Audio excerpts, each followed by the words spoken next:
Konnichiwa. Today we're going to talk about language acquisition, and in particular the input hypothesis of Professor Stephen Krashen.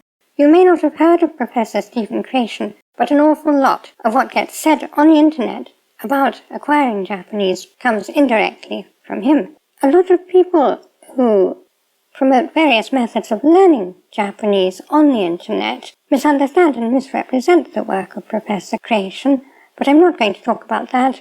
I'm going to talk about that work itself and how it relates to how we can acquire rather than learn Japanese.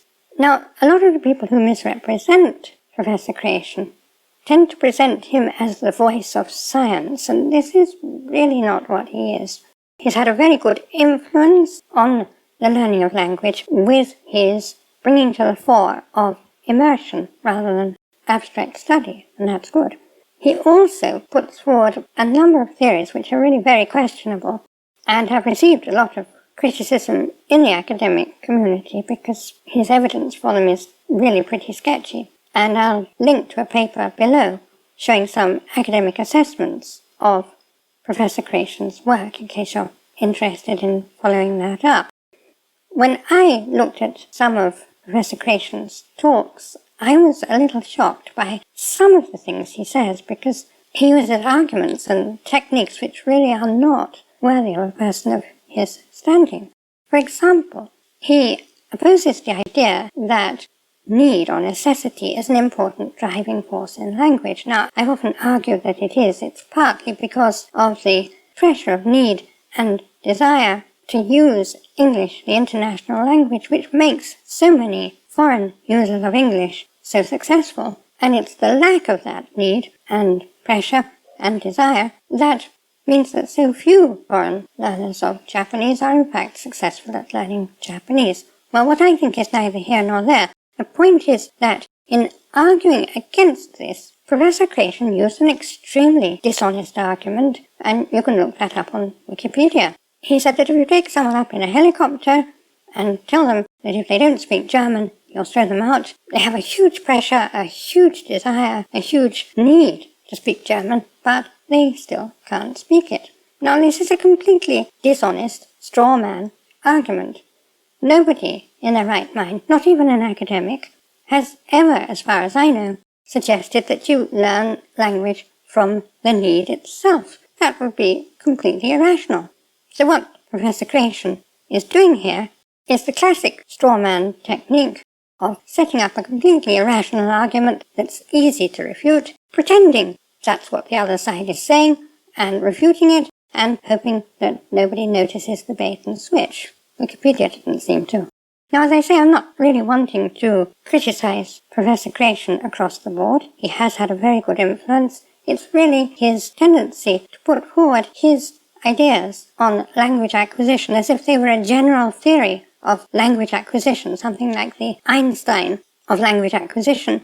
That is rather unfortunate. Perhaps he wouldn't have got as much attention or as much influence if he hadn't presented it in that way, but that really doesn't stand up to much examination.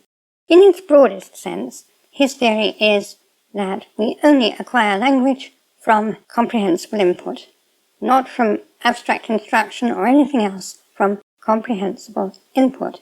And in its broadest sense, that is true. We don't acquire language from abstract learning. We learn about language from that, and it may be very useful.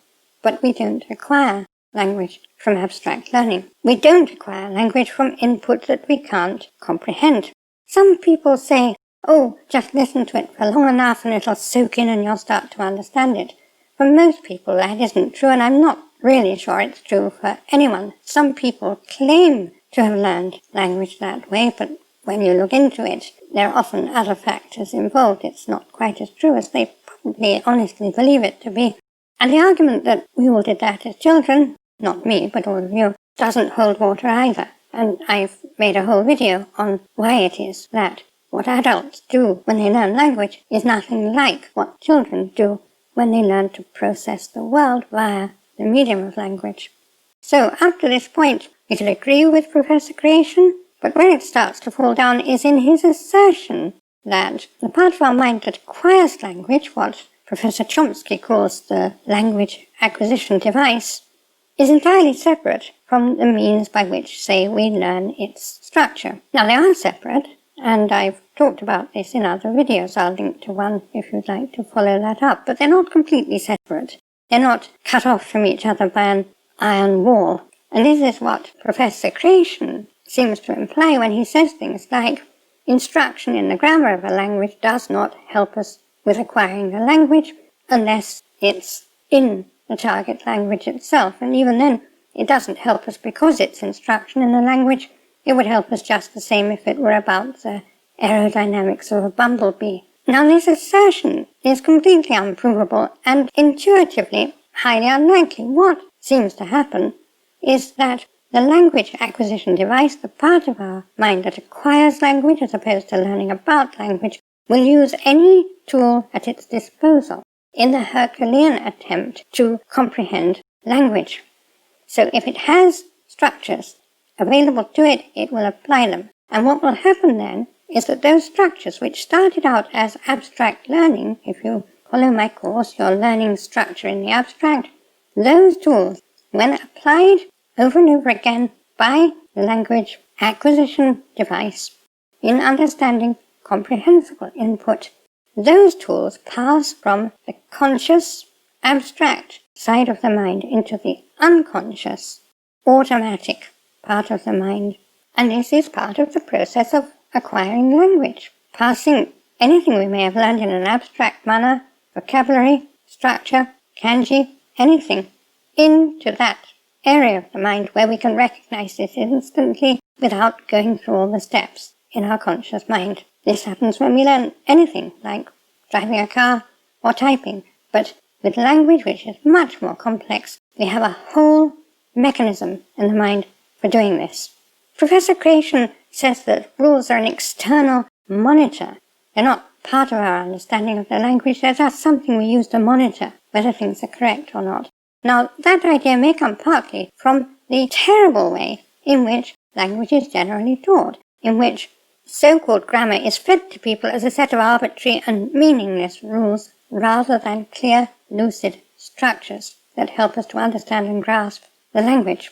Part of the reason for this, of course, is that most languages are not as logical and clear as Japanese is. I don't think I could make the kind of precise logical models for most languages that I have made for Japanese. So part of that is not so much Professor Creation's fault as the fault to some extent of the language teaching establishment and to some extent of non-Japanese languages. Now, we all grasp the structures of languages over time, whether they're clear and precise and easy to learn or whether they're very complex and messy. We grasp them, but we don't know we've grasped them. Most people speaking their native language can't tell you why you can say this, but you can't say that, why this sounds right and that doesn't. But they do know the underlying structures in a completely intuitive and non-abstract manner. Now, you could say, isn't this an argument for learning in a purely intuitive way, the way first language learners learned as children? And in the first place, I say this isn't so easy for adult learners for a number of reasons, which I've talked about in another video. But more importantly than that, even if it is possible, it's a very, very, very labor-intensive way of going about it. We need to spend thousands and thousands and thousands of hours to get to the point where we intuit structures to that depth. And of course children do that. They spend their whole life practically engaging with their native language and intuiting its structures. Now we can shortcut that by learning the structures themselves and then applying them and allowing our unconscious mind, our language acquiring mind, to pass them into the unconscious stage, just as we pass all kinds of activities to the unconscious mind. Now, this is true of any language, but it's more true of Japanese for two reasons, one negative, one positive. The negative reason is that if we're talking about other European languages, Japanese is far more difficult to acquire. And the reason for that is that it's very, very different. With European languages, we know a great deal of the vocabulary already, even if it's in a form that takes a little while to recognize. And we don't know the grammar, but the grammar isn't that different from things we're used to. So it actually takes quite a lot of advancement in Japanese to get to the point where you can read a Japanese newspaper headline to the same level that you can get information from an Italian newspaper headline, even if you don't know a word of Italian, because you'll recognize half the vocabulary and you'll have a pretty good idea of how it all fits together, even though you don't know any Italian, because it's a closely related language. So that's the negative side. Without anything to counterbalance it, without any magical keys, it makes Japanese a much tougher proposition than any European language. Fortunately, we do have magic keys. Japanese is far more logical and rational than most European languages. In most languages, there are lots of things you just have to learn, and ways of expressing things are something that you just have to commit to memory. In Japanese, if you understand the structure, a lot of things just start to make sense. And your language acquisition device, your subconscious mind, loves that kind of thing.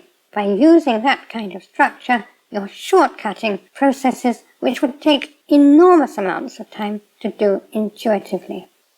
And by doing this, we start a virtuous circle, because at a relatively early stage we can start comprehending some Japanese. We are able to start comprehensible input. When we start comprehensible input, we start bedding down our abstract knowledge into unconscious acquisition of language. So all this lays the groundwork for comprehensible input, and comprehensible input itself advances us further and further into the language. Without comprehensible input, you're not going to acquire the language at all. In that, Professor Creation and myself are completely at one. And it's the same with anything. But language is much more complicated than any other human activity, so this is all the more important. If you buy the best fishing pole in the world, and you spend every Saturday polishing it in your bedroom, you're still not going to catch any fish. A fishing pole is a tool for catching fish, and structure is a tool for acquiring Japanese. It will only start working for you when you take it out to the river. If you have any questions or comments, please put them in the comments below, and I will answer as usual. I'd like to thank my Gold Kokeshi patrons and all my patrons and supporters on Patreon and everywhere. And everyone who comes to this channel, subscribes to this channel, comments and likes the videos, and more importantly than anything else, learns from the videos and goes deeper and deeper into the wonderful world of Japanese, takes that fishing pole out to the river and comes back with beautiful fish. And I'd like to thank you for attending this lesson. これからもよろしくお願いします。